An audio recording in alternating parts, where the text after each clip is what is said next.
commonly known as MBS, pivot from pariah to power player. MBS's rise began when his father became king in 2015 and gave him powerful portfolios, including defense. 2 years later, he ousted his older cousin as heir in a palace coup and became crown prince at age 31 with almost unprecedented powers. MBS vowed to open the kingdom to the world, marking a generational shift. 70% of Saudis are under the age of 30. We will not waste 30 years of dealing with extremist ideas. We will destroy them today.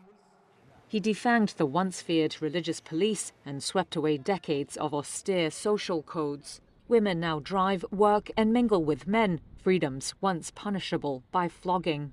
This year, Jennifer Lopez strutted on stage in Riyadh as models swept the catwalk in a high-profile fashion show.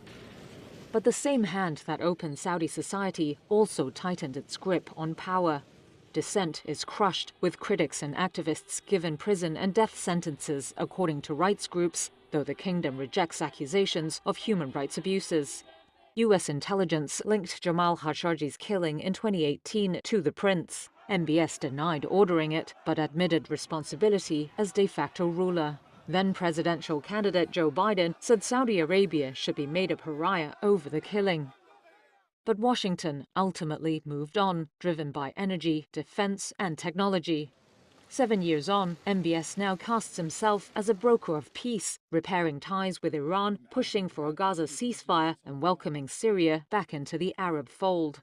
Under MBS, Saudi Arabia has grown its soft power, pushing itself as a tourist destination and pumping billions of dollars into global sporting events in a move critics call sports washing.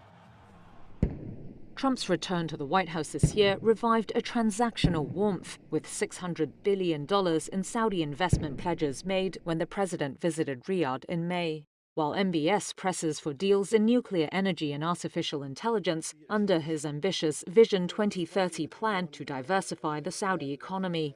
The pair are also looking to deepen ties over a decades-long security deal that sees the Saudis selling oil at favorable prices and the US providing security in exchange. But a defense pact MBS wants has a hurdle. Washington is requiring the kingdom to normalize ties with Israel. For that, Riyadh is pushing Israel's government to commit to Palestinian statehood, something Prime Minister Benjamin Netanyahu has staunchly opposed. Analysts say deals are set to be struck this trip, but with both sides likely getting less than they want. And in the meantime, what's not set to be brought up are the human rights concerns that previously sparked moral outrage.